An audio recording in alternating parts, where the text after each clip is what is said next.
প্রিয় গুরুদেবের শ্রীচরণে আমার প্রণাম জানাই। আপনাদের সবাইকে আমার আন্তরিক নমস্কার জানিয়ে আজকের কথা শুরু করছি। দেখুন, কাশ্মীর একটা আমাদের বর্তমানে যুদ্ধের অন্যতম কারণ হয়ে দাঁড়িয়েছে। শ্রী শ্রী ঠাকুরকে বলা হয়েছিল, জিজ্ঞেস করা হয়েছিল 1963 সালের 17ই মে, একজন হঠাৎ আলোচনা হতে হতে হঠাৎ বললেন যে অনেকখানি জমি কাশ্মীরে পাকিস্তান জবরদখল করে রেখেছে। ঠাকুর সঙ্গে সঙ্গে বজ্র নির্ঘোষে খুব জোরে চিৎকার করে বললেন, কাশ্মীর আমাদেরই, কাশ্মীর ভারতেরই। এই প্রসঙ্গে আমি একটু ইতিহাস আপনাদের কাছে খুলে বলব। যখন ভারত স্বাধীন হলো 1947 সালে, যদিও এ স্বাধীনতা তো সে স্বাধীনতা নয়, এ একটা মিউচুয়াল স্বাধীনতা, মানে হাত পা ধরে মোটামুটি একটা স্বাধীনতা আদায় করে নিয়েছিল কংগ্রেস। ভাববেন না আমি কোনো পলিটিক্যাল কথা বলছি, ঘটনাটাই বলছি। তখন মহাত্মা গান্ধীজি তাদের সঙ্গে একটা চুক্তি করলেন, আর এদিকে নেতাজি তখন তো লড়াই করার জায়গায় চলে গিয়েছিলেন। তারপর তো ওনাকে আর খুঁজে পাওয়া গেল না, ওনার অন্তর্ধান এখনো রহস্য আবৃত রয়ে গেছে। সেটা অন্য ঘটনা। তো এখন কথা হলো যে যখন পাকিস্তানের সঙ্গে 1947 সালে শেষের দিকটায় আগস্টে স্বাধীন হলো, এই তথাকথিত স্বাধীনতা লড়াই করে স্বাধীনতা নয়, একটা মিউচুয়াল আন্ডারস্ট্যান্ডিং ফ্রিডম আমরা পেয়েছি, যার জন্য আমাদের এত বছর ধরে এই অবস্থা ভুগতে হয়েছে। তো এখন আমি আপনাদের কাছে সেই ঘটনাটা বলবো যে কাশ্মীর কিভাবে কি হলো। আমাদের যে প্রথম প্রধানমন্ত্রী ছিলেন পণ্ডিত জওহরলাল নেহেরু, তার যে সেনাবাহিনী ছিল, অর্থাৎ ভারতের যে সেনাবাহিনী ছিল, সেই সেনাবাহিনীর প্রধান অর্থাৎ সেনাপ্রধান কে ছিলেন জানেন? শুনলে একটু অবাক হয়ে যাবেন। একজন ব্রিটিশ সেনা অফিসার, ব্রিটিশ সৈন্যবাহিনীর অফিসারকে নিয়ে আসা হয়েছিল ভারতে, আমাদের সেনাবাহিনীর চিফ অফ আর্মি স্টাফ করা হলো। কিরকম ব্যাপারটা কিরকম হলো, কেমন ধরনের স্বাধীনতা আমরা পেলাম, একবার আপনারা ভেবে দেখুন। আমরা স্বাধীন হলাম বটে, কিন্তু রবার্ট বুচারকে করা হলো সেনাধ্যক্ষ। কেন করা হবে? একটা বিদেশি সেনাবাহিনীর একজন খুব বড় র্যাঙ্কের অফিসারকে আমাদের সেনাবাহিনীর ইনচার্জ করে দেব? এটা মানা যায় না, এটা মানা যায় না। এটা একটা অসম্ভব প্রতারণা আমাদের দেশের সঙ্গে করা হলো। তারপরে এই রবার্ট বুচারের একটা সিগনিফিকেন্ট রোল ছিল এই পাকিস্তানের ওই কাশ্মীরের ওই অংশটা পাকিস্তানকে দিয়ে দেওয়ার ক্ষেত্রে। কিরকম? আমরা অনেক দিন ধরে কিছু ক্লাসিফাইড ডকুমেন্টস ছিল, লেটার চালাচালি হয়েছিল বুচার এবং পণ্ডিত জওহরলাল নেহেরুর মধ্যে। সেই যে লেটারগুলো, এগুলো সব ক্লাসিফাইড লেটার, এমনি লেটার নয়। ক্লাসিফাইড মানে এগুলো সব বিশেষ লেটার, ক্লাসিফাইড মানে লুকোনো ছিল, প্রকাশ্যে আসেনি, ডিক্লাসিফাইড করা হয়নি। সেই সমস্ত লেটারগুলোতে দেখা যাচ্ছে যে তাঁর অর্থাৎ নেহেরুর মোস্ট ট্রাস্টেড অ্যাডভাইসার ছিলেন, উপদেষ্টা ছিলেন ওই আর্মির ওই প্রধান। তখন যুদ্ধ চলছে, 47-48 কথা বলছি। ভারতের সঙ্গে পাকিস্তানের যুদ্ধ চলছে। পাকিস্তান ভারত ডিভাইড হয়ে গেছে, তার আগে স্বাধীন হয়ে গেছে দুটো দেশই। তারপর যুদ্ধ চলছে এই কাশ্মীর নিয়ে। তো এবং এই যুদ্ধের সময় বুচার কিভাবে নেহেরুকে ভুল বুঝিয়ে এক ধরনের বিশ্বাসঘাতকতা করে এই কাশ্মীরকে দিয়ে দেওয়া হলো পাকিস্তানের হাতে, যেটা এখন পিওকে, পাকিস্তান অকুপাইড কাশ্মীর বলা হয়, যেটাকে এখনকার সরকার মোদিজি বলেছেন ওই কাশ্মীর আমাদের, আমাদের কি তোমাদের দিতে হবে, আমরাই ওই কাশ্মীর নেব। দারুণ কথা বলেছে। এতদিন পরে যেন ভারতীয় চেতনা জাগ্রত হয়েছে। তা এই বুচার একটা মেসেজ পাঠালেন, একটা চিঠি, তখন তার মোবাইলে মেসেজ যায় না, সেখানে তিনি লিখলেন যে আমাদের আর্মির, মানে উনি তো আমাদের আর্মির সেনাধ্যক্ষ, চিফ, তিনি লিখলেন army personnel evince to weakness. আমাদের আর্মির দুটো উইকনেস আছে বড় বড়, এসব নেহরুকে বোঝাচ্ছেন যুদ্ধ বন্ধ করো, ওদের দিয়ে দাও, এটা আসল উদ্দেশ্য। Lack of training in the junior leaders. Junior leader মানে জুনিয়র যেসব অফিসার, তাদের ভালো তো ট্রেনিং নেই, কিছু হয়নি, তারা পারবে। তাহলে বাবা পাকিস্তানের কি করে ট্রেনিং আছে? পাকিস্তান ইন্ডিয়াতে একটা সেনাবাহিনী ছিল তখন, সেখান থেকে ডিভাইড হলো দুটো। তাহলে ওদের ট্রেনিং আছে, আমাদের ট্রেনিং নেই না? কি সুন্দর কথা, মজার কথা উনি শেখাচ্ছেন নেহরুকে। এবং বললেন তাহলে এদের ট্রেনিং দরকার, তা এখন এত তাড়াতাড়ি কি করে ট্রেনিং হবে? এবার যদি পাকিস্তান খুব জোর কদমে আক্রমণ করে, তাহলে ভারতীয় সেনাবাহিনী পিছু হটতে বাধ্য এবং হেরে যাবে। বুচারের কথা আমি বলছি, সেই যে আর্মি অফিসার ছিল ব্রিটিশের, যাকে ওই পদে বসানো হলো, যে আমাদের সেনাবাহিনীর ইনচার্জ করা হলো, সেনাধ্যক্ষ করা হলো। আরেকটা লেটার তিনি লিখেছিলেন 1948 সালের 23শে ডিসেম্বর। সেখানেও একই কথা বললেন। তারপরে নেহেরু ঘাবড়ে গেলেন, ঘাবড়ে গিয়ে লিখলেন it is clear to me that we can not rely on Pakistan remaining on the defensive. আমরা শুধু ডিফেন্সিভ খেলায় পাকিস্তানকে আটকাতে পারবো না। আপনি ঠিকই বলেছেন, মানে বুচারের কথার সঙ্গে উনি একমত হয়ে গেলেন। তারপরে 28শে ডিসেম্বর বুচার বললেন I am afraid we cannot take military action to stop every road building operation by Pakistan. Pakistan যে রাস্তা তৈরি করছে, আমরা আমাদের সৈন্য দিয়ে এটা ঠেকাতে পারবো না। তখন তুমুল লড়াই চলছে, ভাবেন না যে লড়াই থেমে গেছে, এবং আমরা অনেকটা এগিয়ে চলে গেছি, আমাদের সেনাবাহিনী অনেকটা এগিয়ে চলে গেছে। তখন কি হলো? তখন নেহেরু তখন ইউএনওতে রাষ্ট্রসংঘকে অ্যাপ্রোচ করলেন। কি অ্যাপ্রোচ করলেন রাষ্ট্রসংঘকে? রাষ্ট্রসংঘকে অ্যাপ্রোচ করলেন যে এটা প্লেবিসাইট হোক, তাহলে গণভোট হোক, গণভোট হোক, মানে মানুষ কোন দিকে থাকবে। তারপরে অনেক কিছু হলো। নেহরুর যে ক্যাবিনেট ছিল, সেই ক্যাবিনেট তার বিরোধিতা করল, মন্ত্রিসভা বিরোধিতা করল, নেহরু মানেননি। কিন্তু গণভোট আর হলো না, গণভোট হলো না, এবং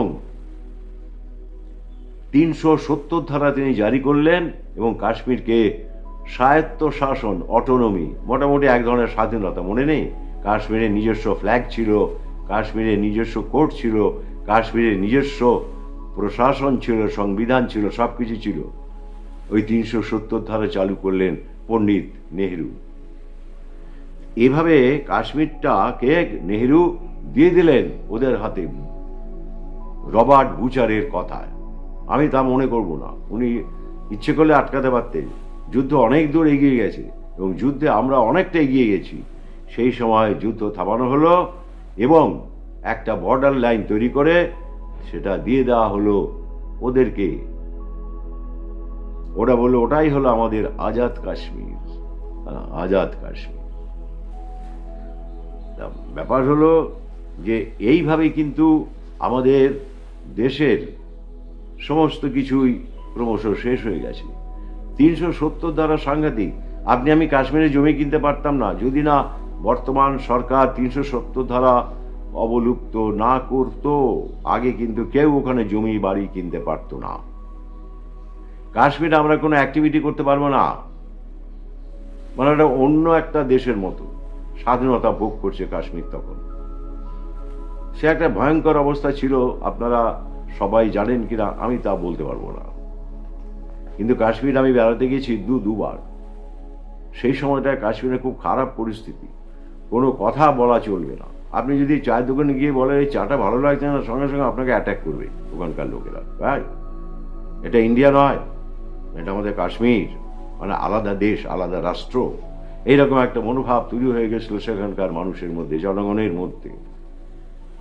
এইরকম জায়গায় নিয়ে এসেছিলেন পণ্ডিত নেহেরু কাশ্মীরকে। এইভাবে কাশ্মীরকে পরিচালনা করতে লাগলেন উনি। তারপরে এলেন শেখ আবদুল্লাহ। শেখ আবদুল্লাহর সঙ্গে নেহেরুর অত্যন্ত দোস্তি ছিল, ফলে 370 ধারার উপর বেশ করে ভিত্তি করে কিন্তু তখন ওইভাবে চলছে কাশ্মীর। তা কাশ্মীর নিয়ে আমাদের সঙ্গে যুদ্ধ তারপরেও হয়েছে, 65-এ হয়েছে। কিন্তু এই যে নেহেরু যেভাবে কাশ্মীরকে রাষ্ট্রসংঘের তত্ত্বাবধানে দিয়ে দিলেন, কেন আপনি রাষ্ট্রসংঘকে কেন অ্যাপ্রোচ করবেন যে এটা ব্যবস্থা করে দিন, ঠিক আছে আমি রাজি আছি, ওই দিকটা ওরা নিয়ে নিক, এ কেন আপনি অ্যাপ্রোচ করবেন? আমার হাতে রয়েছে ক্লাসিফাইড ডকুমেন্টস, আমি সেইটা দেখে বলছি। আরও ক্লাসিফাইড ডকুমেন্টস আছে, সেই ডকুমেন্টসগুলো এখনো কিন্তু মোদিজি কিন্তু এখনো বার করেননি। গার্ডিয়ান পত্রিকা, পৃথিবীর সর্বশ্রেষ্ঠ পত্রিকা নিউ ইয়র্ক টাইমস, গার্ডিয়ান পত্রিকা বলছে যে contents of the papers should not be declassified yet. It said the papers broadly examined the state preparedness of Indian armed forces stationed in Kashmir in the backdrop of the India-Pakistan War 47-48. এই ডকুমেন্টগুলো guardian পত্রিকা বার করেছিল, এবং বেশ কিছু document ওই British মিউজিয়ামে, ব্রিটিশদের লাইব্রেরিতে রয়েছে লন্ডনে, যেগুলো ওরা এখনো ছাড়েনি। যেটুকু পাওয়া গেছে তার উপর ভিত্তি করে এই জিনিসগুলো জানা গেছে যে আমরাই কাশ্মীরকে দিয়ে দিয়েছি। তো ওগুলো সব রাখা আছে ন্যাশনাল আর্মি মিউজিয়াম অফ লন্ডনে। ওগুলো গোপনভাবে রাখা হয়েছে, প্রকাশ করা হচ্ছে না। কারণ প্রকাশ করলে তাদের দুর্বলতা, ব্রিটিশদের তখনকার যে সমস্ত কর্মকাণ্ড, সেগুলো সব ফ্লাশ হয়ে যাবে। সেজন্য তারা কিন্তু প্রকাশ করতে দিচ্ছে না বা প্রকাশ করছে না, ক্লাসিফাইড অবস্থাতেই আছে। তা এই প্রসঙ্গ, আজকের এই যে জ্বলন্ত প্রসঙ্গ, যেটা নিয়ে যুদ্ধ হয়েছিল, এখন হয়েছে বা চলছে বলা ছিল, তো সেই ব্যাপারে যে প্রথমেই যে বললাম 1963 সালের 17 মে সকালবেলায় যখন ঠাকুর বসেছিলেন, তখন একটি দাদা বললেন যে অনেকটা জমি পাকিস্তান দখল করে নিয়েছে কাশ্মীরে। ঠাকুর বজ্র নির্ঘোষে, মানে খুব চিৎকার করে বললেন, কাশ্মীর আমাদের, কাশ্মীর আপনাদের, অর্থাৎ ভারত সরকারের, আর এটাই ফ্যাক্ট, তিনি বললেন। তারপরে একটু ঝুঁকে পড়ে বললেন, যা ঘটেছে সেটা নিয়ে আর কথা বলে লাভ নেই। ভাগাভাগির কথা বলার মানেই হলো ওই দিকে ঝুঁকে পড়া। মুখে ওই যে সব গণভোট, ভাগাভাগি ইত্যাদির কথা বলা হলো, এইসব বলে বলে কিন্তু মানুষের গায়ের জোর, মনের জোর অনেক কমিয়ে দেয়া হলো। এটা তো পণ্ডিত নেহেরু বলেছিলেন, তিনি নাম করে বলছেন না। আবার থান্ডার টোনে, মানে বাজ পড়ার মতো গলায় তিনি বললেন, হাজার হাজার বার আপনাদের বলা উচিত, যা ফ্যাক্ট সেটা। কাশ্মীর ভারতের অবিচ্ছেদ্য অংশ, সর্বসমক্ষে তাই তো বলা উচিত। হ্যাঁ, এটা লুকিয়ে লুকিয়ে রাখার কিছু হয়নি, এটা আমাদেরই। কিন্তু বলা তো উচিত যে সমস্ত কাশ্মীর ভারতের অংশ, সমস্ত কাশ্মীর। কাশ্মীরের রাজা, তিনি তো ভারতের সঙ্গেই থাকতে চেয়েছিলেন যখন ভাগ হয়, কাশ্মীর ইন্ডিয়া পাকিস্তান ভাগাভাগি হয়। ব্রিটিশরা তখন জিজ্ঞেস করেছিল তাকে যে আপনি, আপনার রাজ্য কাশ্মীর হিন্দু রাজা ছিল, তাকে জিজ্ঞেস করা হলো যে আপনি কোন দিকে থাকবেন আপনার রাজ্যপাট নিয়ে, বলে আমার রাজ্য ভারতের সঙ্গে থাকবে। সেটাই ঠাকুর বলছেন। রাজা তো সমগ্র কাশ্মীরকেই দিয়েছিলেন ভারত সরকারের হাতে। জ্ঞানদা তখন বললেন, খুব স্ট্রং অ্যাটিটিউড, শক্ত মনোভাব নেবার দরকার। ঠাকুর তখন বললেন, তেমন শক্ত লোকই তো আমি দেখি না। তেমন শক্ত লোক কই? সর্দার প্যাটেল ছিলেন একমাত্র,